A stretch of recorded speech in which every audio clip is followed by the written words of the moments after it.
today's video. Today I actually want to show you how I decorated our fireplace mantle. For the longest time I've been wanting to build a mantle over this, but that project didn't get completed this year. Regardless of that, I still love decorating it because this is a main focal point of our house, especially during the holidays. And we like to have a fire, drink a glass of wine, drink some hot cocoa, whatever, just hang out. The kids don't quite understand it, but we still love it, and so I wanted to show you how I did this decoration. Super easy, minimalist, and I was going for a Scandinavian look this year. And as you guys saw in my previous video, and if you haven't seen it, I'm gonna link it up here.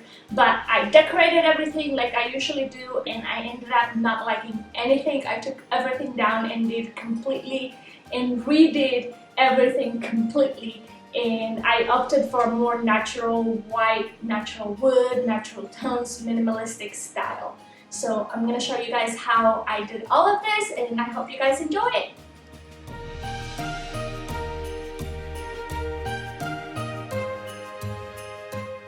The first thing that I did is take everything down and then dust it a little bit because it was dusty.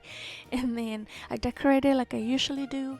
The wreath that I'm using I bought from Hobby Lobby, I think, or Michael's a few years ago, and then I just fluffed up the bow that I made with some ribbon that I also got from the craft store. Super easy, fluffed it up, and then that was it. That's pretty much the only thing that has stayed for like a few years. Okay, the next thing is that I grabbed this yarn that is actually called Showstopper, and it really is. It's super fluffy, really cute, very elegant it seems like. And what I did is that I grabbed the end and kind of looped it around my fingers to kind of make a little loop, and then pulled the longer end of the yarn through. And that is it. That is the whole technique. And this is going to create a braid looking thing, but without needing 3 strands. So I've done this. This is actually the same technique that you can use for crochet if you're familiar with crochet. But that's all I did. Continue to do that to the length of your yarn or for whatever you're going to need it. I bet it would look really good on a Christmas tree as well as a little garland. I used it just plain for my tree and it looks really good.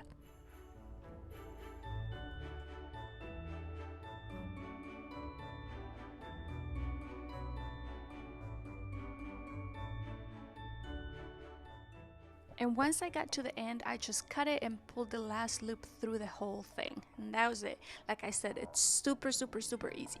Okay, for this next part, I wanted to lay out my pattern for the beads that I'm going to be working with. But Sterling kept getting in the way and he was just so cute. I couldn't move him. He got mad at me when I tried to. But here are the beads that I'm going to use.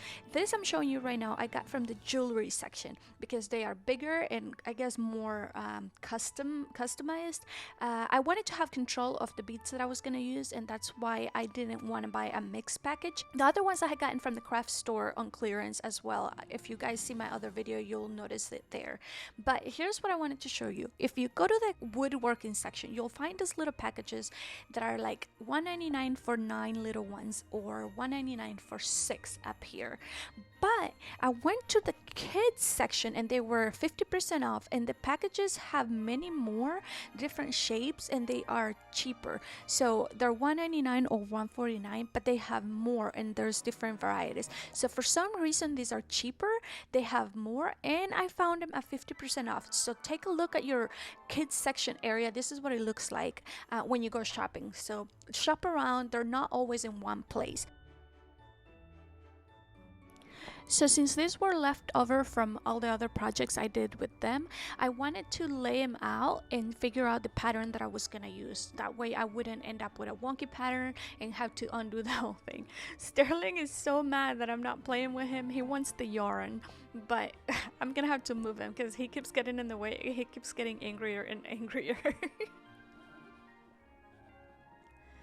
So I put a little tape at the end of the rope and then I threaded them through the holes of the little beads. Super easy, but again, lay out your pattern ahead of time so that you don't end up with surprises at the end. And this is how I ended up putting them in. I used those 3M hooks to put on my fireplace, and then I just wrote a section of the yarn without weaving it, then a section of the braided yarn that I did, and then I'm going to put this little bead, garland bead, on this corner. And that was it. The whole thing looks cohesive and it's the same color and I am loving it. So actually what inspired this whole change on our decor is that Corey made me this really beautiful minimalist oak trees, and once I did that, there was no going back. I decided that I loved that style and that's what I wanted, and I decided to decorate everything around that. This wreath I had bought from Hobby Lobby, I think, or Michael's a few years ago, and that's one thing that has stayed constant throughout the years.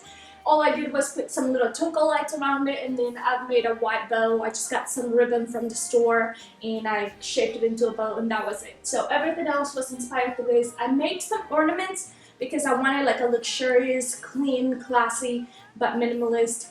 It's inspired by Scandinavian and Nordic decor in style, but not quite. I kind of took my own spin on it, and so that's what I wanted to show you guys. So I hope you'll enjoyed it, and I gave you some ideas and inspiration, and maybe you can put your own spin on a certain style that you like and just do it however it suits your budget and your own house and home decor.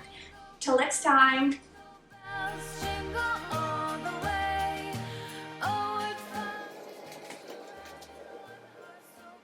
Where's Sterling? Let me get Sterling.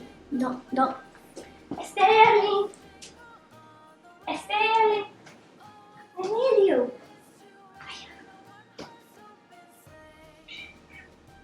He said no. He said yes, he just don't know it. Yeah, that sounds like a yes, please.